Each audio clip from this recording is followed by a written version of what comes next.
মোহাম্মদ আশরাফুল আলম, 4 নম্বর দৌলতপুর ইউনিয়নের 4 নম্বর ওয়ার্ডের ইউপি সদস্য। জি জি। আমি সকালবেলা আনুমানিক 7টার দিকে ঘুরে মাঠে আমার ভোটার ক্ষেত দেখতে গেছি। আমার দেখে এর আগে সামাজিক কায়দাদের সাথে একটু আমার দ্বন্দ্ব ছিল, তো যে বিভিন্ন রকম গালাগালি শুরু করে দিয়েছে। তখন আমি ওর কাছে গিয়েছি, তখন ওর হাতে ছিল রামদা। আর যাওয়ার পথে বিভিন্ন রকম কথা হওয়ার পর সেই মানে এমন জোরে আমার মাথায় আঘাত করতে গিয়েছে। আমার পার্শ্ববর্তী আমার ভাবি ছিল সেখানে, ঠেকা দিয়ে তার হাতের আঙ্গুল কেটে গিয়েছে। উনি যদি না ঠেকা যেত তো নিশ্চিত আমি মার্ডার হয়ে যেতাম। আর মার্ডার হওয়ার মানে উদ্দেশ্য করে উনি আমার কোপটা সে যে মতিয়ার কাটাল, পিতার নাম হলো রিয়াজউদ্দিন মতিয়ার কাটাল। আগে থেকেই মানে আমাদের আপনার পূর্ব শত্রুতা ধরে এই ঘটনা ঘটছে। পরে আবার আমার এটা মিথ্যা কেস দিয়েছে, বিভিন্ন রকম হয়রানি করেছে আমার। জি, থানাকে অবগত করেছেন। লিখিত না মৌখিক? লিখিত। আপনি কি অভিযোগ করেছেন না? প্রশাসনে আমি হস্তক্ষেপ মানে আমি গেলাম, আমি তাদের জানাইছি, লিখিতভাবে ইয়ে করেছি। পরে যখন গ্যাঞ্জাম হয় ওরা বিভিন্ন সব লোক এসে, আমি যখন দৌড় মারি তারপরে ওরা এসে হাসু কাছে নিয়ে অনেক 7-8 জন লোক এসে সেই তাড়া করে। পরে আমার লোকজন ঠিক পেয়ে পরে যেয়ে ওবার সেই 7-8 জন কারা কারা?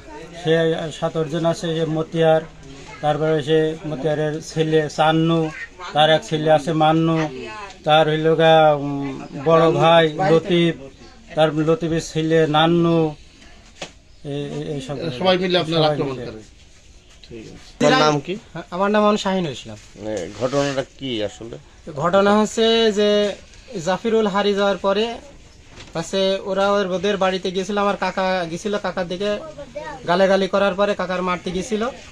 এবং মারতে যাওয়ার পরে আমার এক চাষি ছিল, চাষির গায়ে সেড়ে কোপ লাগে, আমার কাকা মাথা নিচ করে ফেলে।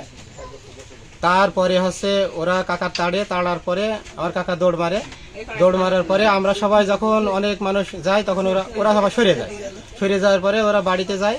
তখন ওরা মিথ্যা অভিযোগ দিয়েছে যে ওনার বোন নাকি এই মানুষ সব মেরেছে।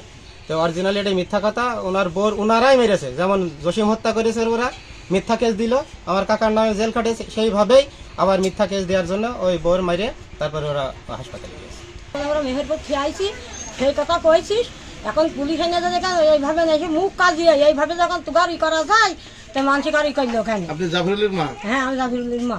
কাম করছে, আমরা তো এইভাবে কইনি যে আর সাথে গন্ডগোল হয়ে যায়, এই কথাটা আমরা কইছি যে এই জিয়া বিলে যে ডাক মারা তো দেখিনি। আর আমার ছেলে ওই দিনকে হারিয়ে গেল। এই দেখেন, এই ছেলে এখন নিখোঁজ রয়েছে। কালকে খোঁজ পাইছি, ওই কাল খোঁজ পাইছি বিলে কাজ আমাকে ওনাকে মারতে গিয়েছে। আপনার ছেলে কি এমনি ওরা কি গমটম করে রাখছিল না এমনি হারিয়ে? আমার ছেলে এইবার গম করে রাখিনি, আরেকবার রাখিল। কিটা রাখছিল? ওই মতিয়ারাই রাখিল। 22 দিন পরে খোঁজ দিল। আপনার আঘাত করছে কে? আঘাত করলো মতিয়ার। মেম্বারের কোপ মারতে গেল, সেই কোপটা আমি ঢাকাই যাই। আমি খালি চেঁচাচ্ছি, ওখানে তো আর কেউ নেই। আমি চেঁচাচ্ছি, আমাকে চেঁচাচ্ছি, মেরে ফেললো রে। আর সেই কোপ লাগলো আমার হাতে। কি দিয়ে কোপ মেরেছে? ওর কাছে হাইসো ছিল। দেশি হ্যাঁ, সেলাই টেলাই দেওয়া লাগেছে? না, সেলাই আর দিইনি। হাসপাতালে গেছিলেন? হ্যাঁ, দিইনি। জসিম হত্যার পরের থেকেই ওরা যে আমার নামে একটা মিথ্যা মামলা দিয়েছে। আমি 1 মাস হাজতে খেটে আসলাম। এখন আমি নিরাপত্তাহীনতায় ভুগছি। বাড়ি থেকে ধরেন বেরিয়ে মাঠে গিয়েছি, ওখান থেকে আমার এই যে আক্রমণ করেছে। ওরা যে কোনো মুহূর্তে তো আমার হত্যা করতে পারে, এই পরিকল্পনা নিয়ে সবসময় ওরা চলছে। তা আমি প্রশাসনের কাছে চাচ্ছি যে যদি সঠিক একটা মানে বিচার হোক, আর আমার যাতে একটা নিরাপত্তার ব্যবস্থা হয়, এই আশা আমি করছি।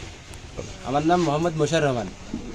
আপনি কি ঘটনা স্থলে ছিলেন? ঘটনা স্থানে যখন ঘটনা হয় সেই মুহূর্তে আমি দৌড়ে আসছিলাম। ওদেরই মতিয়ারের চাচাইতো ভাই পান গুছতে যাচ্ছিলাম। পান গুছে এরকম ঘটনা যখন হয় সেখানে আমি দৌড়ে আসছিলাম। আগে দেখে যে ঘটনা চলছে। কি ঘটনা? ওই যে মারামারি চলছে, জ্ঞানজাপ চলছে। মতিয়ারের সাথে মতিয়ার 4.5 শতক জমি কিনেছে, আমি 7 শতক জমি কিনেছি। ওই মেম্বারের কাছ থেকে কিনেছি। কেনার পরে মনে করেন সে এই মার্ডার করছে, নিজে মার্ডার করে মিথ্যে মামলা আমাকে দিয়ে এর আগে মার্ডার করেছে। আমার নামে 1 নম্বর আসামি করেছে। করে সে আমাকে ফাঁসি দিয়েছে, আমাকে ফাঁসাচ্ছে। মতিয়ার মার্ডার করছে, সে আমাকে ফাঁসাচ্ছে। কিন্তু আমরা তো কিন্তু নিরাপদে থাকতে পারছি না। এক সময় ও আমাকে হুঙ্গে দিচ্ছে, পুলিশ এসে আমাকে ঝামেলা করছে। সব দিক থেকে আমরা শান্তির ভিতরে আছি। তাহলে এখন আপনাদের চাওয়া কি? এখন চাওয়া আমরা যাতে শান্ত সুষ্ঠুভাবে বসত করতে পারি, আমাকে যাতে নিরাপদ থাকতে পারি, আমরা সেটাই চাই।